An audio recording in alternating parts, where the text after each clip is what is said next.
Economic team, are you ready to roll? Yes, we are. Okay. Welcome, everybody, to the July 15th Estacada Economic Development Commission. The weather is beautiful and we are in almost full attendance, which is pretty special considering it's July. So that's fantastic. Mr. Lagarza, could you please do a roll call? Sure. Eric Sale, Here, present. Cindy Moore, Present. Stefan Chandler. Anyone online? Okay. Ryan Carpenter's here, Present. Scott Stahl, David Cross, Jeff Kirsch. Good morning. You have a quorum. Okay, and welcome to the team. Thank you.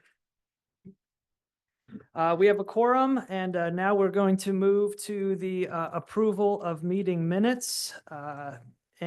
First we need, I guess, put a motion on the table, and then if there's any discussion, we can have that. Is there a motion to approve the meeting minutes?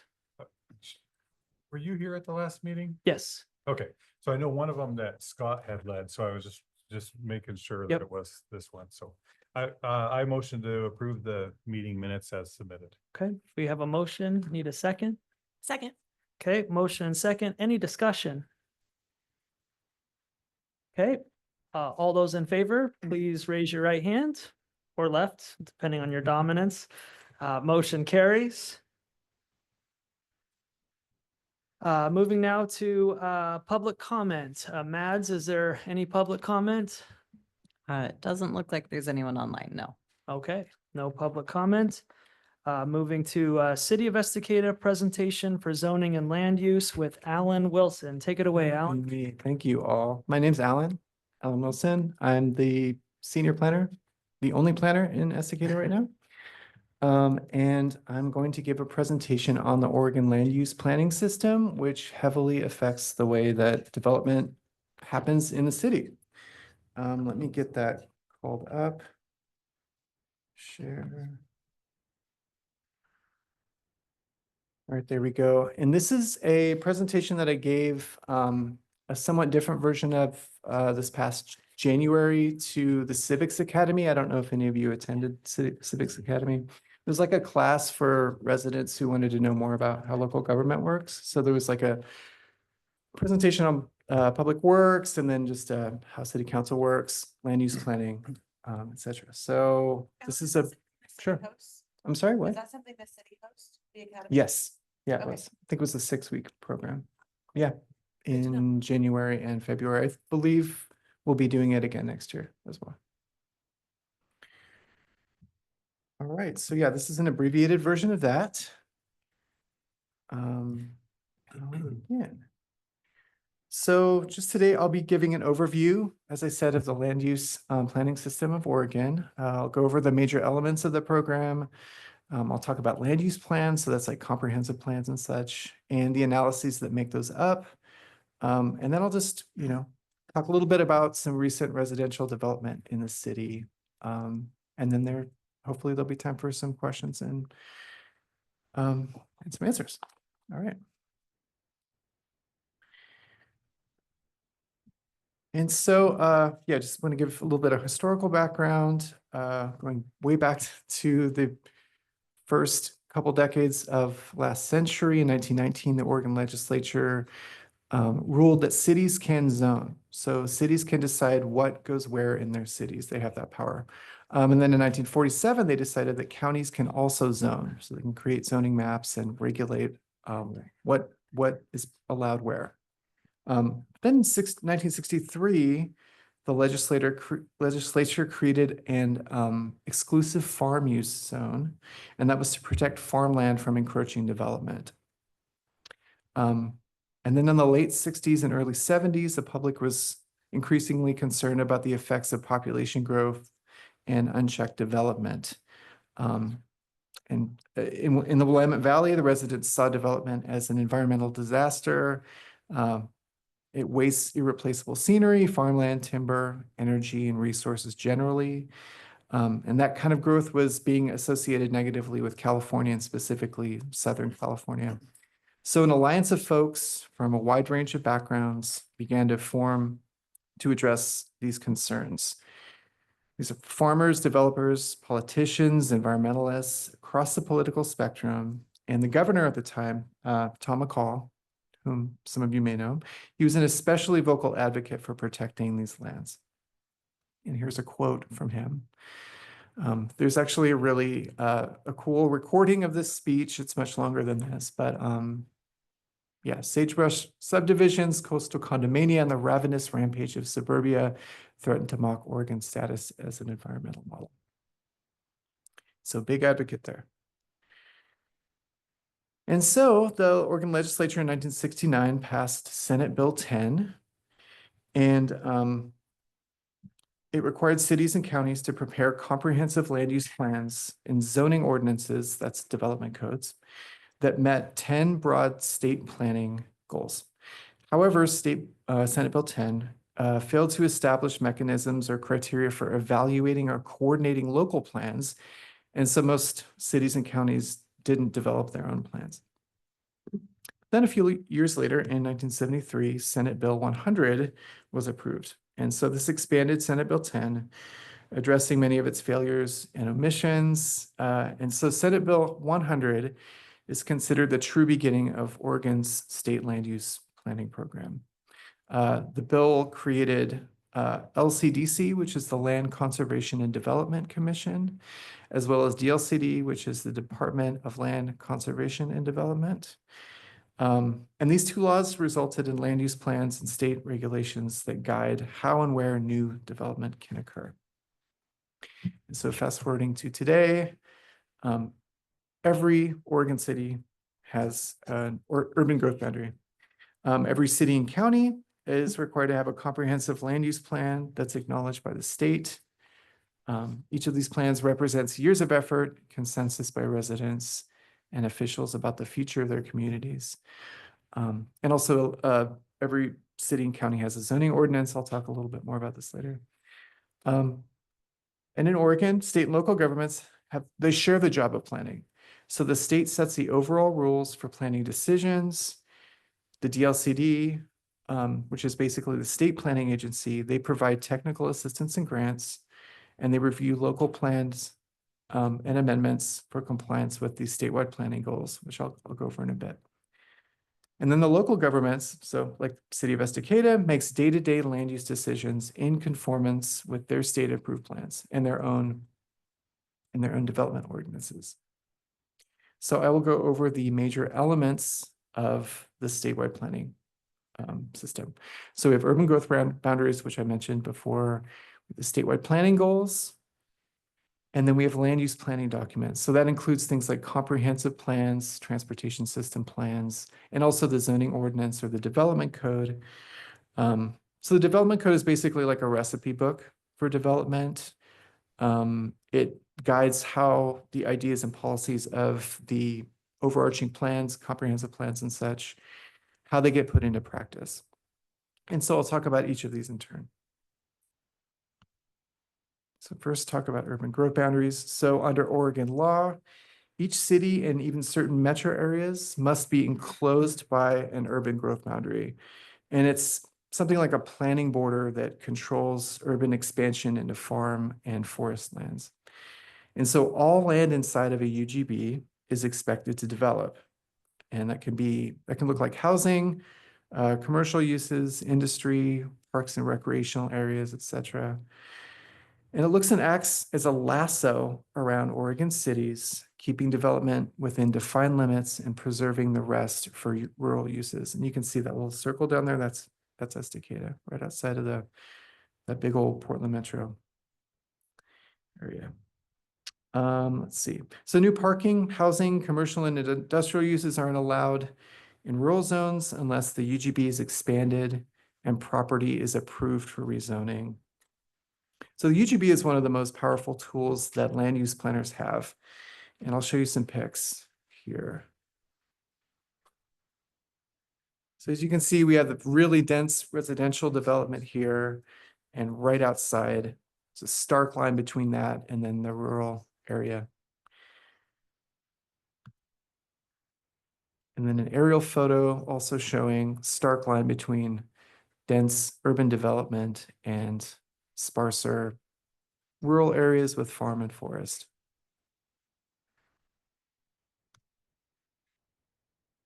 And can anyone here tell me, does anyone recognize this area here? This is, 224 coming in. what's that? Is that 212 coming in? That is 212, or yeah, is it 212 or 211? Yes, 220. 224. Yeah, there's a few names for that highway. Yes. So that line is 224. You see the Clackamas River winding down. Got Estacada there in the middle. That's the Estacada city limits, just to give you an idea of what the city actually looks like right now. And then in red here, this is the urban growth boundary. And so you'll see that the city is entirely contained within the urban growth boundary. Urban development is not allowed outside of that boundary, and it's actually not even allowed within the boundary outside of city limits. So any areas that are within the urban growth boundary that are outside of city limits would have to annex into the city to be able to develop to the density that is allowed within the city. And this is the zoning map. So those different colors represent different zones for the city. And the zones, of course, they determine what is allowed and not allowed within each area. Actually, before we move on, I wanted to give everyone a zoning map. I forgot to do that. Hold on. Right there.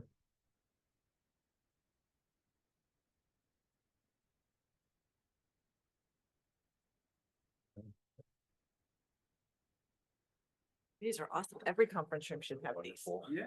Thank We you. need them at the office too. Thank you. Sure. Here. Okay, yes. So on one side, the side that I handed you, that's the zoning map that should map or that should match what we see up there. And then on the other side is the comprehensive plan map. And that includes all the areas in the urban growth boundary that are not yet annexed into the city. And the designations there it's basically the plan for what the city wants to happen in those areas once they do annex into the city. Okay, I'll move along. Yeah, it's just a little bit bigger picture, but you already have you have the maps in front of you, so you don't really need this. Okay, so that was the urban growth boundary. I'll move on to talk about statewide planning goals a bit. So the statewide planning goals are Oregon's standards for comprehensive planning. And they set standards for how certain types of land are planned and zoned. There are 19 total planning goals at this point. Numbers 1 through 14 apply to the entire state, and 15 through 19 focus on specific geographic areas. And only about 11 typically ever apply to Estacada, and I'll go over all this in more detail later. And so then we have 4 major goal types. We have process goals, urban goals, resource goals, and coastal goals. And so these are the 19 statewide planning goals. And so if you look through, you can kind of see that there's a mix of those 4 types: resource, urban, coastal, and process. So these 4 at the bottom, the 16 through 19, are the coastal goals. Those do not apply to Estacada. I'll take those out. Actually, the Willamette Greenway doesn't either. I should have grayed that out, but. Oh, okay. These are the natural resource goals. Those typically don't apply to cities, and so they don't really apply in Estacada either. And that leaves the process and the urban goals. And so these are the goals that typically do apply in Estacada.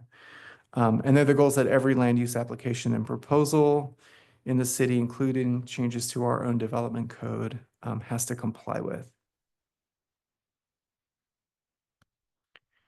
And I will move on to land use planning documents. Okay, so I mentioned comprehensive and other specialized plans. Every Oregon city and county must have a comprehensive land use plan. And there are other plans that cities are required to adopt, and counties, such as TSPs, Transportation System Plans, and Parks Master Plans. But I wanted to focus a bit on our comprehensive plan. And so the Estacada Comprehensive Plan was established in 1980.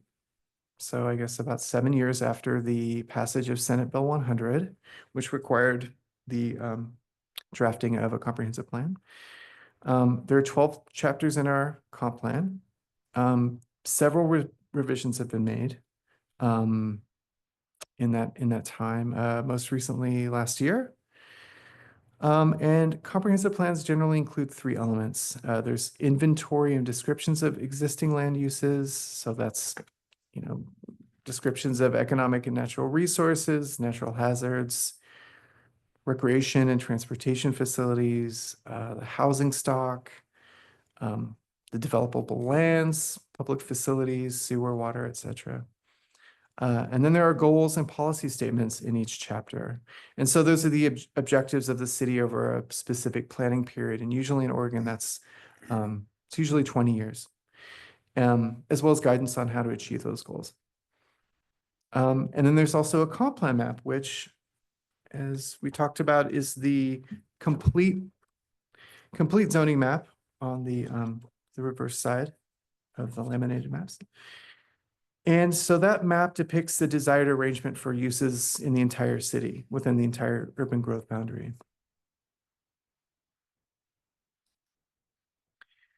And so the city's policies and goals that are in the comp plan are shaped by studies and analyses that the city conducts periodically.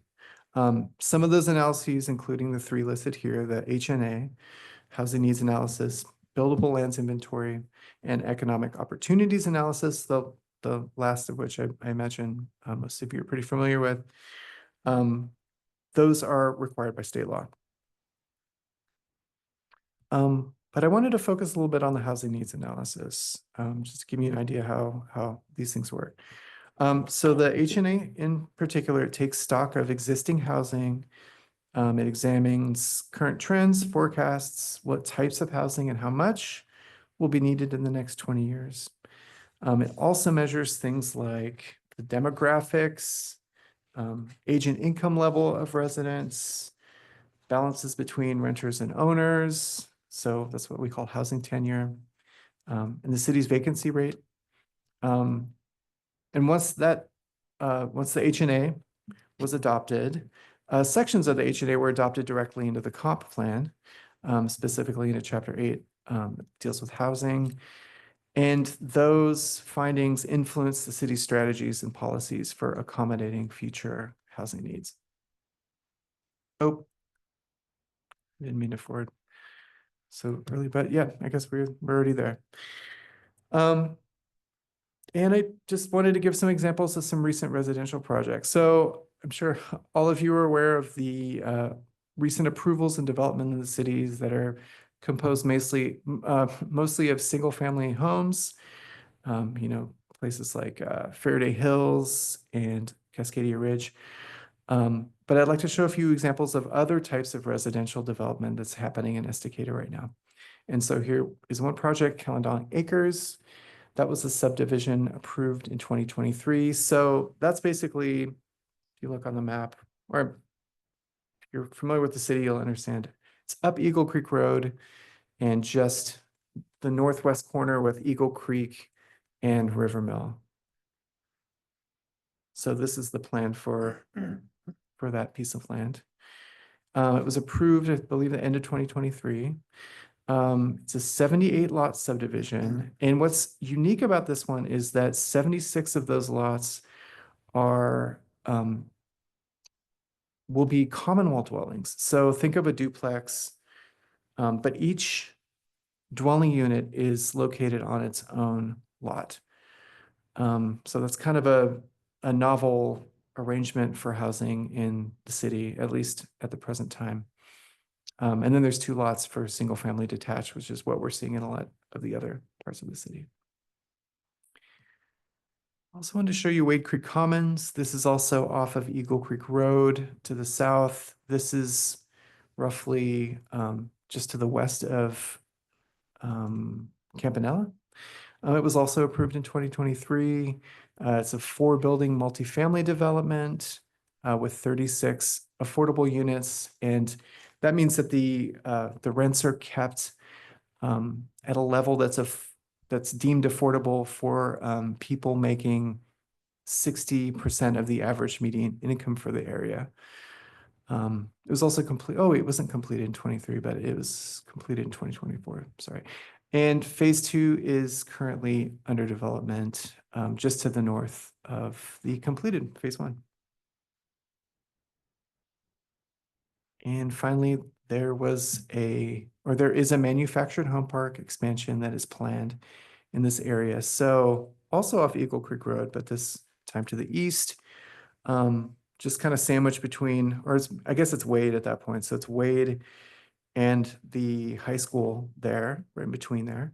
So there's like a mobile home, manufactured home park there. And the lot to the south there that's outlined in blue, if you can see that, that was upzoned from R1 to R2 to allow for an expansion of the existing manufactured home park into that area. And so 9 new lots are proposed there. And I've seen some plans for it. Those are in the works, but we anticipate construction in the next year or so. And that is all I have to present. Happy to take any questions or, yeah. First of all, thank you, Alan, for a very detailed representation. I think this was educational for all of us and important for us to understand as we try to accomplish our own economic development goals as a part of this committee. So I do appreciate the time and Thank you. thoughtfulness in putting this together. Thank you. I understand there's a lot in there. For And sure. yeah, and I'm sorry if there was, it was just rushing through it, but yeah, Yeah, if there's any. But any it's so questions. important. important too, though, because, this isn't just what the common person is the normal understanding. And so the ability to dive deep in this is also helpful and impacts, the justifications of why we can do some things and why we can't do some Exactly. things. And so Yeah. I appreciate that. I'll open it up. I have a few questions as well as a response from Commissioner Cross, who was unable to be here, that Okay. had requested that I ask a question. Great. But I'll open it up to the commission first if there are any questions. I have a question. When we look at the map, either map, when we look at the urban growth boundary, Mhm. how is that line decided? That's a great question. So that line is changeable. It's hard to change it. It's hard to expand it, I should say. But when cities run out of buildable lands and they need to create more space for either industrial or commercial or residential uses, they will petition the DLCD, which is the Department of Land Conservation Development. They will basically apply for an expansion of the UGB. But to answer why the line is the way it is now, I'm trying to think. Probably I back th- in the what's that? early 1970s, right? When that line was first proposed. I think it was 1980. I think 80. it was when the comp plan was decided. It was the late 70s or Okay. early 80s when it was decided. But it has expanded since that time. And I think it was last expanded in 2012. I'm gonna put that back up on the screen just so that we can, Look at it now. yeah, so we can look at it. So when we see a lot of recent building, it's really off of that 2012 expansion. It just took this long for it to actually happen. Yes, exactly. Yes, so when the city adopted its first comp plan and kind of made the decisions around how much land they wanted to include in the urban growth boundary, the city council at the time was or appears to me to be very pro-development. They were very excited about Estacada growing very quickly. There were estimates that Estacada would reach a population or aspirations that the city would reach a population of 10,000 by the year 2000. So I think the population was around 2000 in 1980. And they were estimating or hoping that the city would grow by a factor of 5 in the next 20 years. As we know, that didn't happen, but they drew a big urban growth boundary in order to make that happen. However, my cursor, yeah, you can see it. Some of the areas were not included in the original urban growth boundary. So I think this area here are Industrial park. industrial areas not included, and then some areas up in the north also were not. So basically, the urban growth boundary since 1980, there's been a few times where it's expanded northward. But the initial boundary was quite large. It was quite large. So in that 2012 time period where they established this and they're gonna grow this fast, did that also include the projected infrastructure needs to fill that at that point? Plans do include projections for school need and infrastructure need and transportation system need. That doesn't always mean that the city is going to be able to provide that infrastructure or the capacity, but they are noted, they're analyzed and included in the plans. Alan, thanks for the presentation. Sure. Based on the current UGB, do you have a sense of what the population of Estacada would be at full build out? Ooh, that's a good question. I don't have a number for you. I don't have a number. Yeah, you mean if every lot included within it that's undeveloped now were built to full capacity? Yes. I don't have that specific number. I want to say something around 10,000, but I think it might be more than that. Yeah, I don't have a specific number for you. But there are a lot of undeveloped lands. I mean, even within this that we're seeing here, that's within city limits, there a lot of areas in the north here are have been approved for subdivision development. The developments up in this area are what we would call low density. So it's single family homes on like moderately sized lots. But then there's all this area to the northeast and to the east and southeast there that you see it's not yet within city limits. That yeah, if we look on our comprehensive plan map, that's also zoned low density residential. So I think that at which time those areas came into the city limits, we would expect similarly low density residential development in those areas. But yeah, as for a number, I don't know that we've crunched that. What is low density mean? How does that get defined? Is it Yeah, 5-acre parcels? right. Well, that's certainly low density for Right. sure. But we define low density down to a minimum of 7,500 square feet. And so an acre is what, 43,000 560. 560. So divide 7,500 into that. What is that? That's about six Slots. You get slots. 6 slots. That's 6 slots per acre. So that's how Estacada defines low densities down to that. Medium densities down to 5,000 square feet. And then high density or multifamily density is I think it's up to 50 units an acre. So yeah, think 6 down to like 6 units and greater or 6 units or less per acre. We'll say that that's low density. Between 6 and 11 is medium density, and then anything higher than that would be high density. Does the city have a sense of what we'd like more of or what we'd like less of in terms of housing? Sure. So the housing needs analysis that I went over, Yes. that breaks down what types of housing we have, what types of housing are projected to be needed. And our zoning code is supposed to make reaching those desired housing types make the realization of that feasible. I don't know that our zoning code necessarily does that perfectly, but the zoning code is designed to allow for the types that are needed in the city.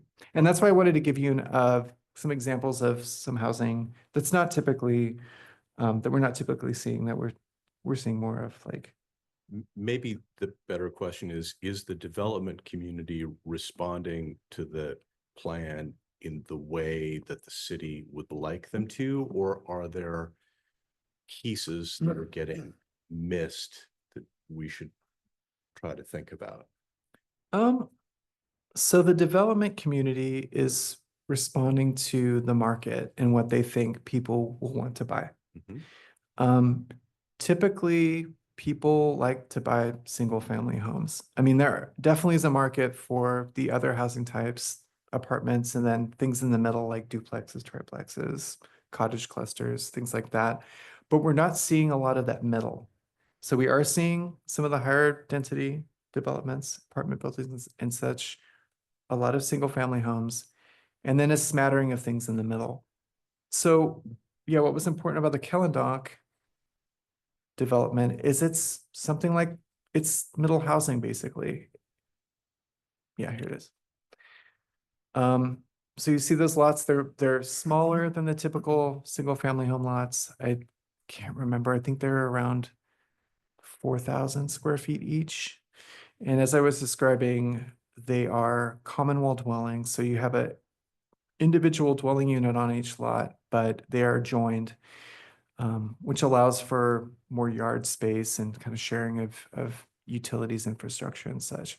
So these are the kinds of things that I find, as a planner, I find them innovative. I would like to see more of these in the city. Our housing needs analysis calls for more types of development like this. And hopefully we'll be seeing more, but this is hopeful. There was just an annexation that was approved last night at city council meeting. Ben Wheeler on the planning commission, he's involved in this project, and they're looking to build something different. They're looking to build on that lot. It's several acres. I think it's 4 or 5 acres. They're looking to build triplexes or cottage clusters. Yeah, just something to give home buyers or renters more variety, more choice. But yeah, I mean, there is a need for more housing across the board, or at least that's what our housing needs analysis identified. So we'll just have to see. I mean, a lot of the developments that have been approved, a lot of the subdivisions, we're expecting them to be developed as just single family homes. But yeah, we'll just have to see how. this goes. Commissioner Saylor, Commissioner Moore? Yeah, how do you, when you look through these and the important in the housing needs analysis is current trends and how much is needed in the 20 years, and then part of that is the income level Mhm. of those homes. How do you take the average income level in Estacada and then project the appropriate home where the developer is going to build to what the market will bear, but your plan is really what it would actually be for the community of Estacada? How do you make the home price match what the plan was trying to bring out when it's actually going through a developer that's going to, develop and sell for the highest price? Well, yeah, the city can't control the prices. But Yeah. that is part of the goal, is to have it match the income level of the community. Yeah, as But you best we can't can. control Yeah, it. it's, I mean, housing is a market rate commodity. So I mean, you get into questions of, should, yeah, this is like publicly funded housing. Does the public subsidize housing to keep it at affordable levels? You do see housing developments like that. Wade Creek Commons, actually. Yeah, the 60%. Exactly, yeah. So they peg, they crunch the numbers, figure out what 60% of the average median income for the area is, and then they peg rents at what would be affordable to those folks. That is a very different type of development than what you generally see with market rate housing.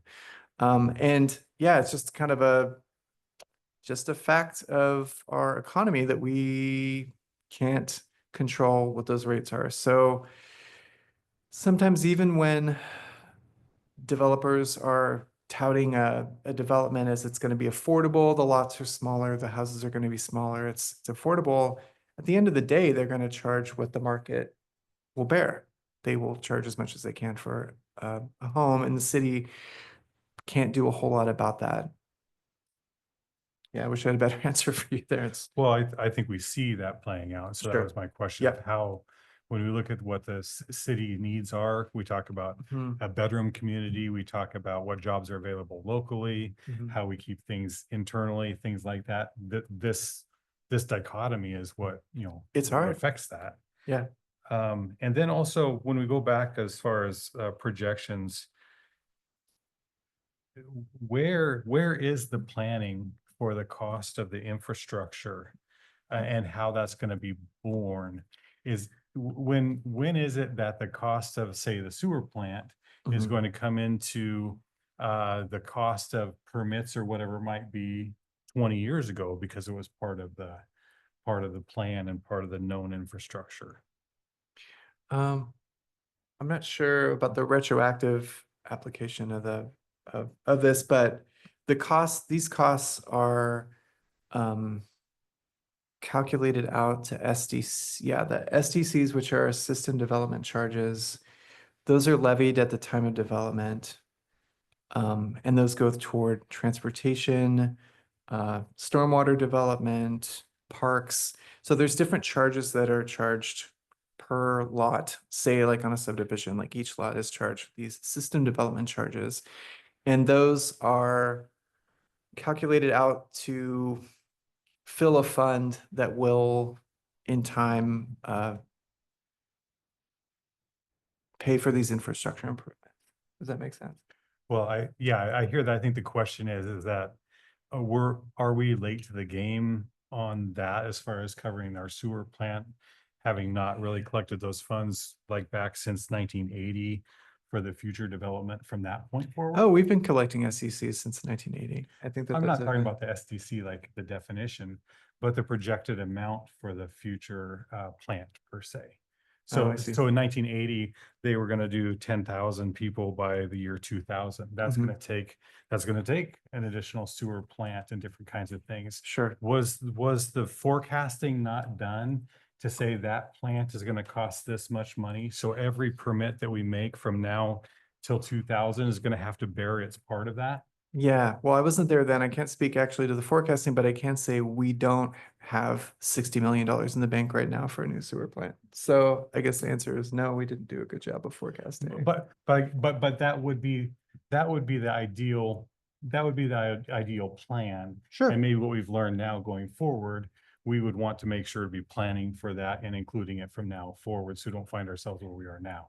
Sure. I think that's always the plan, is to try to cover our projected needs for the future, for sure.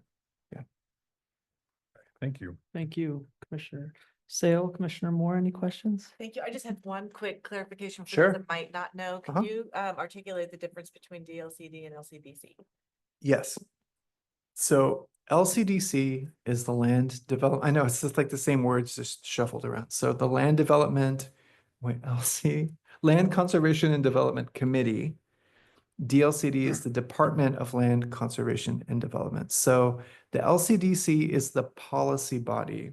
They make all the policy and goals for the state planning system. And the DLCD is the department that is responsible for implementing those goals. So they're basically the land use planning department for the whole state. So basically what we do on a small scale for Estacada, the DLCD is doing for the whole state. Does that make sense? Okay. Well done. Yeah. Well, well good. done. Thanks. Yeah. It was more for the big group, but Sure. those get thrown out a lot, and I think Yep. that's a really important Yeah. distinction Yeah, to it know is. when we're going through what we do, Mhm. what we can control and what the state does. So. Right, right. Thank you. Sure. Great presentation. Oh, thanks. Good job. Commissioner Gersh, anything else? Okay.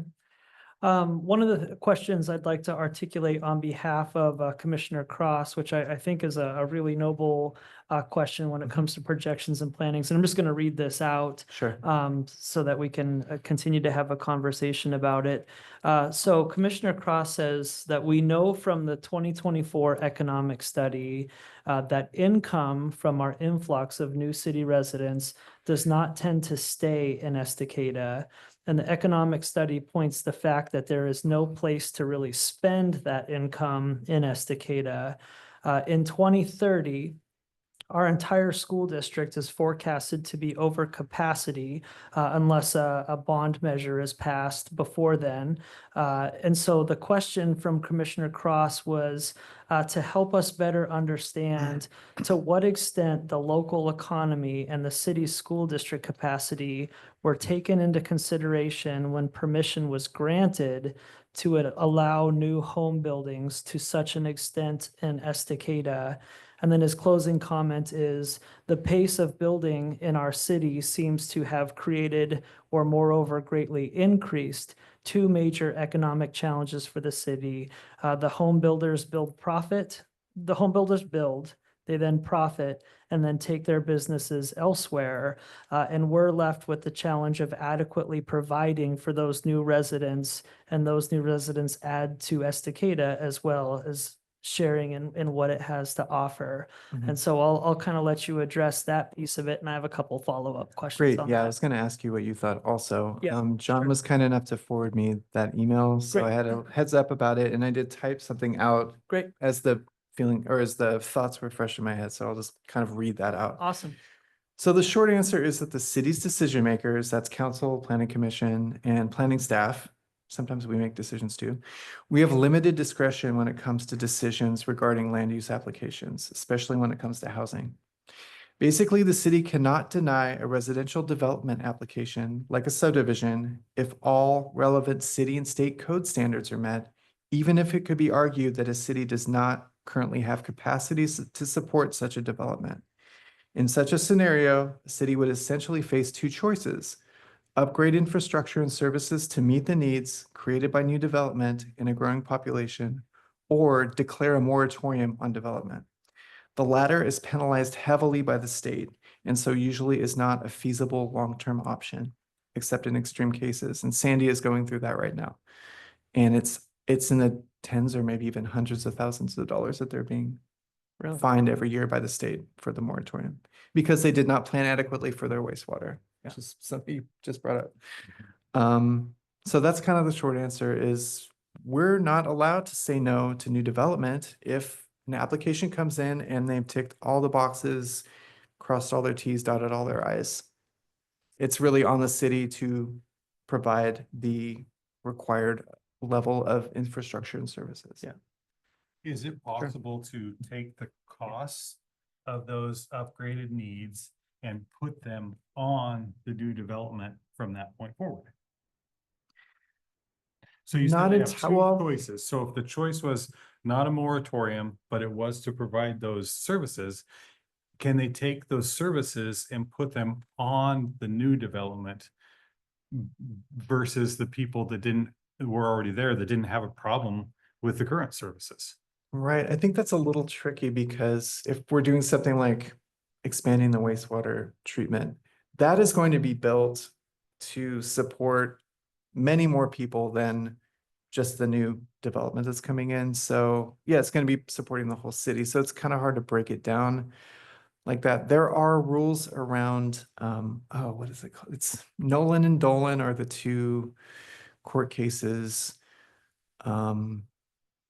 And one of them is that the costs of development can't be, they have to be proximate to the impact that the developer is going to have. So you couldn't really push all the cost of a new wastewater treatment plant on just new developers since it's going to be shared by the entire city. I think I see what you're saying, and I think the city does, or cities do try to strike that balance between what are the new, what is the new development going to cost versus what has already been paid for and what the existing residents are already paying for. But it's a trickier question than it seems, I think, or it's a Well, trickier answer. I think that is the base of a lot of the angst in the community around this Sure. thing. That is it. They'll say, well, I was already here. The system was good enough. I didn't need or want or choose to expand, but we did it. And now the cost of this is borne by everybody. it was not borne particularly on the people that took out permits, built a house, sold at market rate. They didn't bear, the brunt of the costs that they triggered. True, true. Yeah. One, excuse go me, ahead. one of the tricky things I think, and help me with this, Alan, Mhm. is that the costs that the community bears are really a function of density. So the literature is kind of clear on land use that the lower the density of the development, the higher the cost ultimately. And I don't know how you then shift that higher cost burden on those lower density developments, but if it were possible to do so, it seems like the city of Estacada should be doing that if we're not. Like basically charge more for bigger lots and such due to the inefficiency of providing services to like expanding infrastructure, water, sewer, et cetera, out to areas that are not going to serve that many people. Because it's a question of, hey, it's more pipe, it's more asphalt, it's That's true. more everything if your density is lower and you have to pay for it. Right. And I do think that the literature shows that it's low density development that breaks the back almost every time. Mhm. I think there's maybe two things. There's that, and then high density would be higher water use and higher sewage use. So as far as like the water plant Yeah. and the sewer plant, the high density is going to cause that to trigger.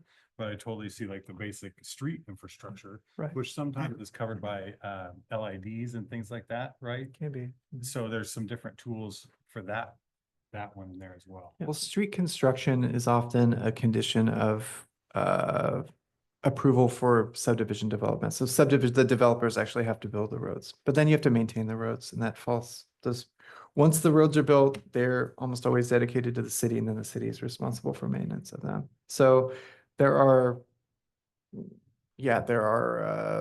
extended long-term costs to that, but yeah, I see that with the, sewer and water, that's kind of a volume question. And then you have just like, an inefficient use of resources if you're just building roads to only serve a few houses and pipes and such. Is there an oversight that comes and says, hey, this is how you've done this, Estacada, and this meets, this is how it should be done? Is there any kind of a check-in or a body that oversees how we did it and if we need to do anything differently?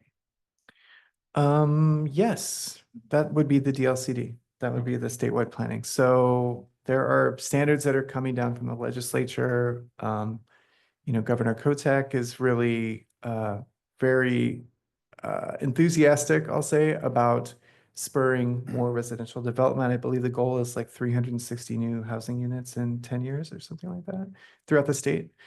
And so there are a lot of rules coming down that are trying to help spur more development, loosening regulations on developers, for example, to just make it easier for developers to build the types of housing that are needed. But as far as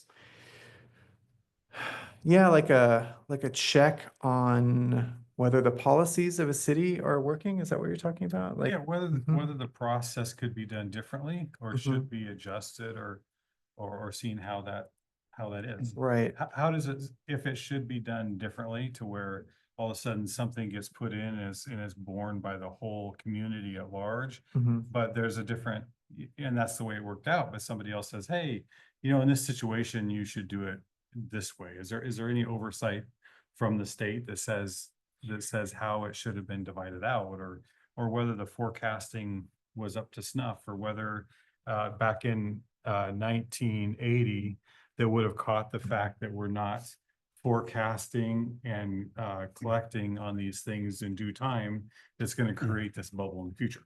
Yeah, a lot of that is on the cities. So when they update comprehensive plans or they do another housing needs analysis, like you will catch things then. You can compare like, well, we predicted this in 2021. We did another H&A 2027, say, and we were way off on these things. We got these right. So there's kind of course correction there. But then there is oversight from the state. So the state, when you adopt or when you amend a comprehensive plan, say, or a transportation system plan, you have to present that to the state, and they will go through it and make sure that all the statewide planning goals have been met. How closely they look at benchmarks and whether or not you hit goals, I don't think that they do a lot of that. They basically see that they make sure that you've gone through the proper procedures in order to craft as good of a plan as possible based on state outlines and goals. Thank you. I wonder if an organization like 1,000 Friends of Oregon would be invited to come have a look at Sure. Estacada and our planning process, and Well, let us they- know if you see opportunities for us to try to make sure that we're pricing things properly so that we don't get in arrears. What do you think of that? Well, 1,000 Friends watches, I'll go back to what you have to really remember what Alan pointed out is Oregon's a land-based planned state. There's only a couple of them in the United States that are that way. LCDC is set up as that's its own separate trial and court process too. It's unlike any other state. So, the state, 1,000 Friends has folks that watch every city that goes through a UGB or comp plan or development update, right? So, and when you go through that, the state, Alan put up there, goal 1 is citizen participation. So when you do a housing needs analysis and you do that 20-year projection, you have to have a, representation of your community that sits on there. A lot of times 1,000 Friends will have someone on that state, or when you're doing a comp plan amendment or a UGB expansion. So they watch that. I think back to maybe what Eric's point is that I think, what we're seeing here in the Portland metro area is we're seeing a population decline, right? In Washington County, Multnomah County, Clackamas County is barely staying above it, right? We're seeing, businesses relocating. We've had the first time our state joined 9 other states and having a population over 65, less than people under 18. So how is, Estacada or Clackamas County thinking moving forward, right? And I don't know when the last time we did the HNA or the EOA, I think it was maybe 2019, I think. 2019. Yeah. So I think to the point of we know we've got growth going on, and we also work with Portland State Research Institution, their population that works with when you're looking at these projections, but is it maybe prudent that we say hey, maybe we should as the Economic Development Commission talk to the council and say and with Alan, and maybe it's a healthy conversation to bring back to the next meeting, but that when should we think about maybe looking at those housing projections and economic analysis opportunities again, right? Because there's change that's taking place in this metro region, and we need to maybe be thinking about that and how we're going to address that as it goes forward, right? So, I mean, what's happening in this metro area is there's just no land for these public builders. It's like Holt Homes, KB, and Richmond. They're at the far ends of the counties building right now because that's the only available land, and they've gone down into Eugene and Salem areas, and they're outside of those metro areas, right? But because we have such a lengthy process and a hard process to change the UGBs and get more available land, right? It's an area that's going to be interesting here, I think, for us as we go forward. Thank you. Yeah. Just really quickly, in a follow-up to Commissioner Cross, having the privilege to serve on the Planning Commission as well, I have an understanding of the parameters in which we can approve and or deny housing developments, and I fully understand the why inside of that. One of the things that resonated with me, and one of the things that I see as a deep need inside the city limits is really the recruitment and possibilities for retail and some of those other factors inside of the zoning issues. And, the thing I see a need for is to really try to capitalize and capture the local income and revenue from the residents. And I do see a lopsided approach to residential development, to retail development. And I'm curious on you know, where the city stands in its recruitment and some of those things. And to put it bluntly and in a humorous way, like, where's my Taco Bell and where's my McDonald's and why aren't those here as we continue to go? Yeah. I don't know. I mean, those businesses are, I mean, I suppose some cities attract them with incentives. I mean, is that Yeah, something, I it's mean, exactly, it goes back to, you know, we had the Johnson Economic Market Retail Study and we see the leakage, right? Yeah, It also goes back to the availability of, you know, commercial product. And it's the same thing, you know, a Taco Bell or McDonald's or the retail, they will look at the demographics and the Mhm. spending, and before they make that investment, just like a developer coming in to build a house, yeah, they're gonna do a market capture study to see Right. like, and it shows it's here, right? It's understanding like what's available within our commercial corridor that we could put folks in, right? Right. We don't have a lot of commercial space here, and so then. that's kind of my point. So in- then in it's the back to your question. point is Yeah. like, how do we create incentives to buy, you know? And it's, you know, maybe you have to give up some SDC fees. You pay that to help attract, you know, a market retail provider, or Yeah. what are those incentives? Maybe it's a, you know, there's different ways to think about it. And then I think back to the recruitment strategy. I mean, this is something too, you know, when we talk about the industrial park and going to recruit an OEM manufacturer, right?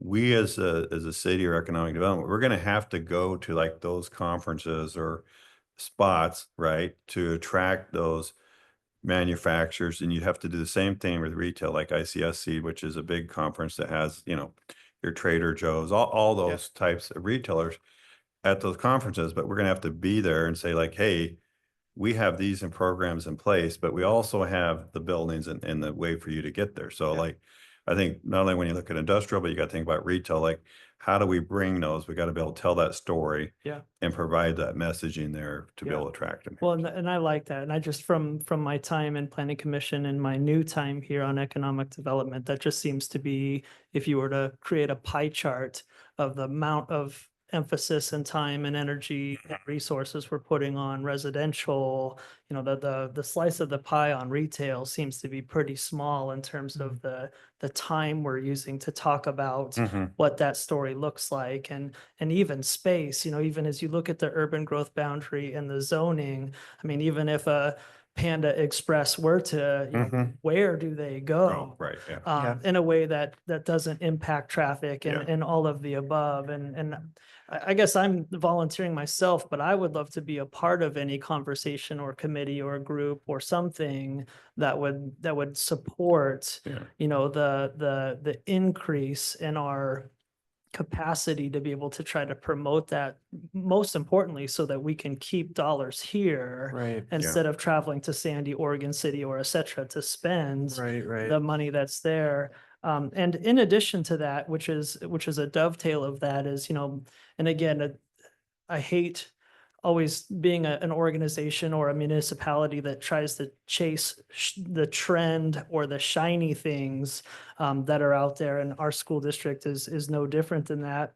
But, you know, there seems to be with AI and with electricity and with all of those things, there seems to be a pretty trendy appetite for trying to cord, you know, data centers, Facebook, Google, et cetera, as places for that. Or, you know, nuclear seems to be, you know, the big thing that's out there. And while I don't want a 10-story, 2-stack nuclear plant, I'm not opposed to it. But at the same time, like, what do we do proactively to kind of see those trends so that we can cord, you know, other opportunities to utilize our land different than just small industry and or whatever else? And what can we do from this board's body and perspective to try to promote or push the city to try to get into those conferences or get into those meetings or propose some type of city council package that could ease SD.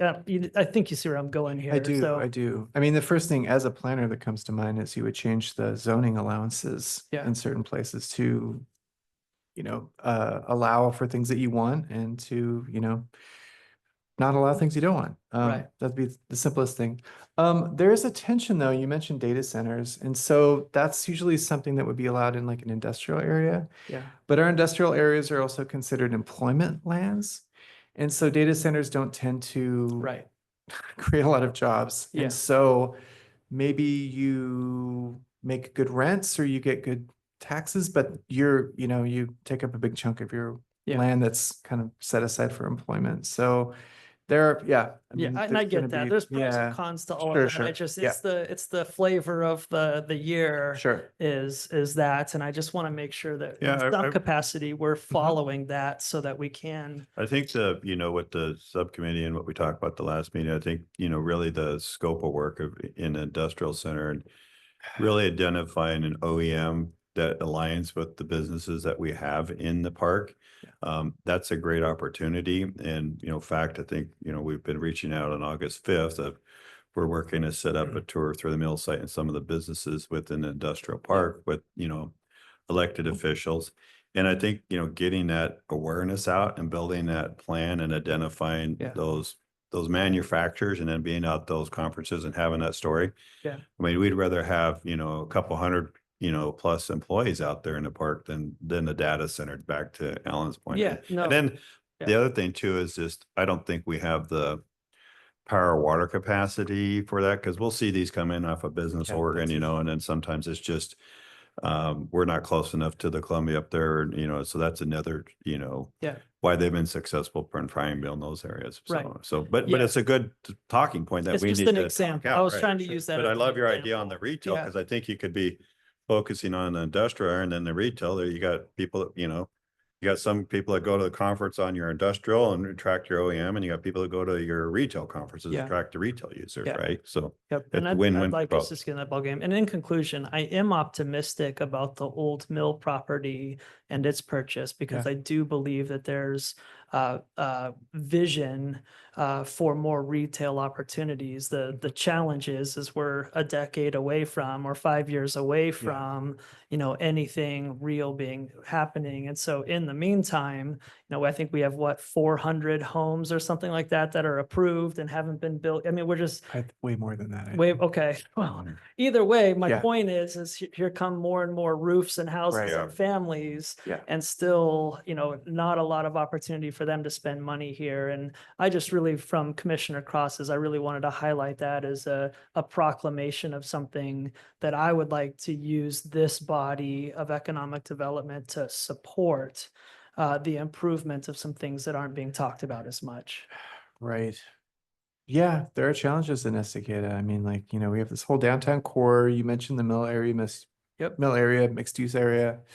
That area is, we're really excited about it too, but one of the kind of tenets of that area is that it should not compete with downtown. Right. Downtown has its own challenges with available space, sizes of lots. We have a lot of residential downtown. Yeah. We have some businesses they take up a lot of space and they could ostensibly be located elsewhere and they don't really need to be in a downtown core. But I mean, there are just challenges and tensions all over the place. And then, and at the same time, you have the state really trying to push for more residential housing to meet the needs of the whole state. And places like Estacada that have a lot of buildable lands, Mhm. and we have been seeing the brunt of that. Yeah. And we have to figure out ways to get help to build more infrastructure. I mean, there are, subsidies that can come down from the state. I know that we have been lobbying specifically for that, for more assistance from the state to get the infrastructure built to support the new development. But it's a big, very complicated puzzle. Thank you.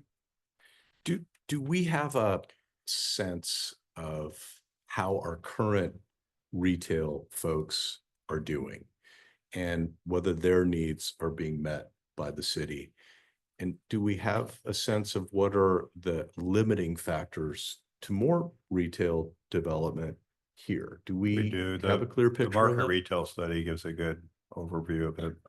It's on the website. I'll send it to you. Okay, Yeah. thank you. I think what Alan hit on is that we have a lot of development and we have our downtown area right here. and there is not available space That's right. for any of these That's right. things that we need. Mhm. And so we have to change that. We Yeah. either have to have more space open up, be rezoned in an area close to where it would be used. Yep. Or we have to say for the mill site that it is allowed to compete with the downtown because it has to serve these houses. We have to make some different choices in order to expect. You can't say, well, I wish somebody would come park in front of my business, but I never put a parking spot there. So you can't do a study and try to attract somebody to a place that doesn't even exist. That's right. There is no place that's available to build a store. There's no place big enough or available to build fast food. Right. These are things we have to have. And for whatever reason it's stuck, we have to step forward and either move past that or make those things happen. We have to be active to make that happen because the things that we're talking about, they're not new things. Right. Yeah. Our development has continued, but our lids have not been removed. Yeah. So we have to step out and do something harder to expect something different to happen. Yeah, it's how do you get, members in the downtown to transact, right, to move so that evolution can take place, right? So like Right. ODOT's a perfect example. We've reached out and talked to them a couple times, now about, and now, probably they're going to be closing down the Estacada site, right? So how do we get, be able to move a state or other larger property owners here to find, to be able to relocate out of the downtown core. So then we can bring in a developer, someone who sees that, hey, there's potential for the fast food or commercial Mhm. buildings, right? And Yeah. so it's getting, trying to get a property owner to transact and be able to relocate, Yeah. right? But if you have no control over that, Right. and that is this kind of zoning, and you can't change that, then this is not your downtown. Right. You can hope all you want that could someday be it, but some point you have to say, we only have half of this area. It's not big enough for this, and you have to look elsewhere. Otherwise, it'll be 10 years, 20 years, Right. 30 years with the same thing, nothing happens. Yeah. And that's where we find ourselves. About 1,000 more homes. Yes. Yeah. Yeah, so Yeah. that's the balance. Yeah. This side keeps going and we're like, what, looking and hoping that half of the pink becomes actually available for commercial things, but why do we look and hope for another year, just like last year and the last 20 years? We have to step up and move to something Agreed. else. And that's the Those conversation. are I'd the like to kind of, have. I think those are Yeah. great suggestions, and that's a great, conversation for the EDC to talk about and make recommendations back to councils like, hey, maybe we should look at some of the downtowns on our different zoning Yeah. areas, right? And then I'm glad Alan's here today because I don't know how late, they might have looked at it, 3 years ago, or 4 years ago. I don't know, but it's a healthy conversation that, we know there's 4 or 5 property owners around here that will they ever transact? Maybe, maybe not, right? There's that. And there's, some property owners are just sitting on properties for Property. either speculative. I don't know their intentions, but yeah, just holding on to properties, just sitting on them. But also at the goal setting meeting, back to zoning. Yeah, back to zoning, yeah. We Mhm. talked about, there's 3 zones. There's the outdoor commercial, that's this dark green. And then the brown highway commercial, and then this kind of teal, is that teal? That blue? That's the riverfront commercial zone.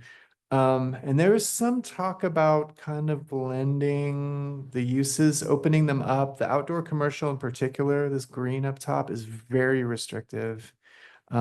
It's also not the most usable land, especially on the east side of the highway there. I think it's kind of marshy over there. But you have this highway commercial area there in the brown. I would say that there are opportunities to increase allowed uses there and maybe, make more space for the things that we're talking about, these retail and commercial uses. But that is on the council's radar. It's definitely on planning's radar. And yeah, we Mhm. talked about that. So that is one option to look at for creating space. Go ahead, Commissioner Moore. I thought you had a question. Couple quick things. One just quick time check, because I know we have one other piece on our agenda for today for the Oh, yeah. industrial park. Good call. And then the other thing I was thinking about, I know either a meeting ago or 2 meetings ago, we talked about the opportunity to kind of split these strategic conversations around a long-term economic development strategy for the city and a 1-year work plan for the EDC.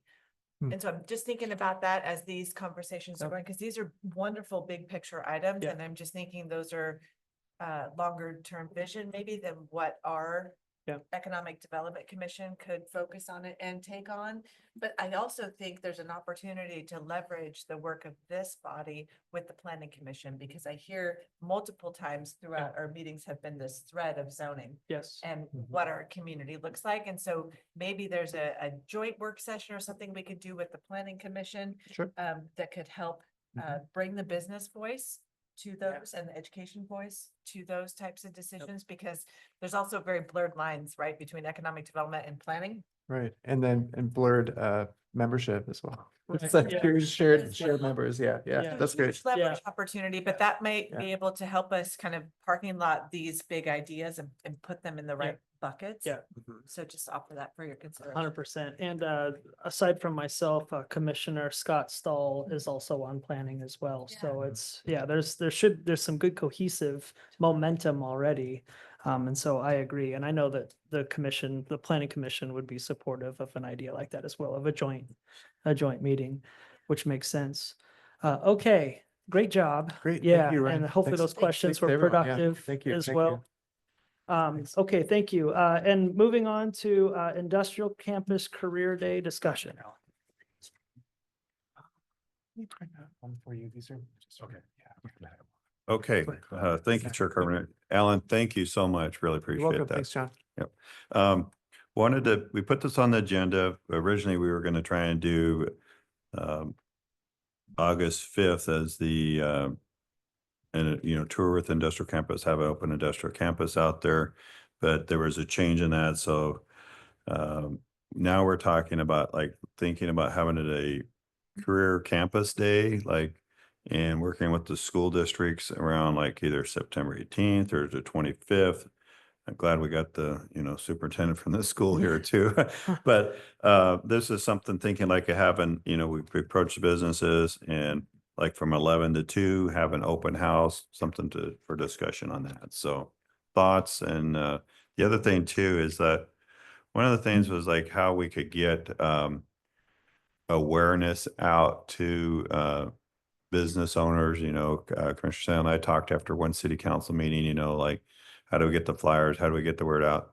We do have some budget money, right? That, one of the things that we were talking about too is being able to do some geofencing in these areas and be able to push out those areas for recruitment when we do that too, is could be an opportunity to think about that too. So I just put it on the agenda to talk about how do we feel about that?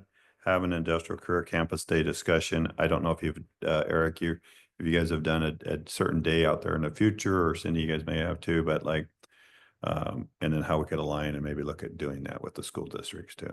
So thoughts? Open to the commission on this. I can tell you that the district is supportive of any opportunity to expose our students to especially local workforce. I think the change of dates is more advantageous to the students because school is in session and it doesn't butt up against end of summer vacations that families have and that kind of stuff. And so, yeah. What is the proposed date at this point I put 2 dates out, the 18th and 25th, if you kind of want to, of August? September. September. The school, they'll be back in school and we were thinking Yeah. around 11 to 2 p.m. Yep. Bus kids down and kids can go through and we could let all the school districts in the area know. I can tell you the later one in September is probably better. Okay. Just because we're a few weeks into the school year and there's a rhythm and a pattern to that. Although also knowing our community and at least our attendance records, once you get into hunting seasons, attendance drops pretty significantly. And so. So before hunting Yeah, with season. respect, superintendent's not here either, but yeah. So that 25th-ish week is Okay. probably a sweet spot. But again, it's availability of businesses and that kind of Let's stuff stick as to well. 25th there, then that's perfect. What day is that? Let's see here. It's not opening day, right? No, the first week of October is typically when The Thursday, our attendance the plummet. Thursday. Thursday's great. So okay. All right. So this would be focused on the workforce. component. Yeah, workforce and open house and career, we'll call it career day. And then what I think we'll do is we'll look at like target markets and get some ideas what it would be to push, advertise Yep. out. We also talk to the county about like how we could maybe get flyers and, on the buses or something, just different ways. I asked Cindy if she'd get on the bus and hand them out. It's an inside joke, but like, I'm just like, how do we get the awareness out of? Yeah. Eric and I talked about like, just like finding those target markets and just really, whether it's through social media or radio or like, getting awareness out to Yeah. folks there too, and to the school districts and to the Yeah. community colleges too. So, And I'll have, Erin Gardenhire. I Yeah, think, yep, and yep. she'll lead this. Okay, And so I'll make coordinate with sure her that too. she is in contact with you. perfect. Question. So this career day, is it focused specifically on opportunities at the industrial campus? Or is this an opportunity to expand? So for example, if there were some career possibilities in forestry for the community, would we want to invite forestry folks to show up at this event and set up a booth? Yeah. Yes is the answer to that question. I think the fire department will be out there and other various folks will just be on the industrial campus to promote and And we could put expose. the forestry like in solid timber, we Yeah. could put different things with Yeah. manufacturing at Eric's facility. Yeah. If you want to go into the Yeah. glazing business, you learn about Yeah. windows. I think we could, find the businesses that want to be participating in open house and the trade you would learn or the industry. Yeah, absolutely. Yeah, we'll park a big yellow bus there too, because we need For drivers. drivers, right? Yeah, right. Yeah, That's a great idea. yeah. Okay, does that satisfy Yep, your needs yep. for that? Perfect. Okay, final agenda item, which is commissioner comments. Are there any comments from the commission? I have a couple just house cleaning questions. Was our, and maybe, this is July, so probably not. Was our requested budget approved by the city council? And can we do anything we want? I'm meeting with Melanie afterwards. So Okay, the budget for like the advertising and Correct. promotion, that was yeah, approved. studies, I think yep. we had in there. I'll go check in what Okay. the final amount was there and I'll Okay. report back on that there. And then another one, just house cleaning, we had talked about, was it a hotel study, I believe? We're gonna do a hotel study this year, so we'll Okay. have that done. Do you have a for- projected like start month? for, I think the fall here will be the starting. Okay. Start working on that there. Okay. so.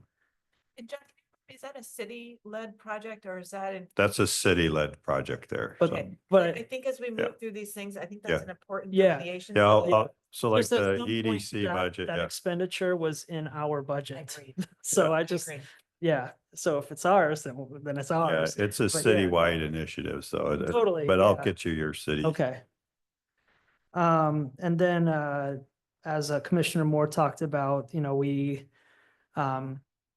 I would say we compromised on this year's strategic goals for this coming year. But I know we wanted to take a deeper look into the future strategic goals of this committee. And so while we don't need to start this in July or August, I just monthly, I want to continue to put that on our radar so that it doesn't creep up on us like it did last time, to work on that. And then, that's all I got. Maybe we could add that to next month's agenda since we're kind of 6 months in. Yeah, through the year maybe with build a this. timeline on that or Yeah, something like how are that. we hitting our marks and what do Yeah. we need to really focus on for the next 6 to make sure that Yeah. we're satisfying the city council? Yes, we can do that. And I think, Jeff and I were talking before, and this is kind of interesting too, is just thinking about like, maybe looking at a couple of the other sectors and having them maybe come and talk a little bit how they're doing here would be, beneficial. For example, we talk about tourism, but we haven't had anyone in here, and we all know Luke's involved with tourism point. very heavily. Maybe having him and Mount Hood Territory, tourism come and talk at the next meeting, a little bit around tourism, so we can understand that component, like, that's a great component to have in here. And then I think too, like the urban renewal, just those type of topics, he had a great idea, like maybe we had a couple topics, one topic or something there, we can, a little bit just in these each areas, a sector of the economy that we could talk a little bit more about that, so. That sounds great. And I would love to hear a tourism presentation for sure. I think that would be awesome. I drove across the bridge this weekend and the Estacada Lake was just littered with paddle boarders, and now if only they had a Starbucks to stay and hang out at. Yeah, But yes, or could bring them over to this side right up there. or the bridge that crosses right. from McIver there. I'm Yeah. all in on all of it. Floating coffee cart. Oh, that'd be a good one. Yeah, I like that. Oh, there was a guy out there with a floating burger stand. Oh, no kidding. Really? My daughter sent me a picture of it. Oh, that's super cool. Yeah, Smart. He might get chased down for a business license now. I'm not Yeah. sure. It's it's not us. Entrepreneurship, go on. Okay, then if there are no other commissioner comments, then we will adjourn this meeting. Thank you. Thank you. Great job.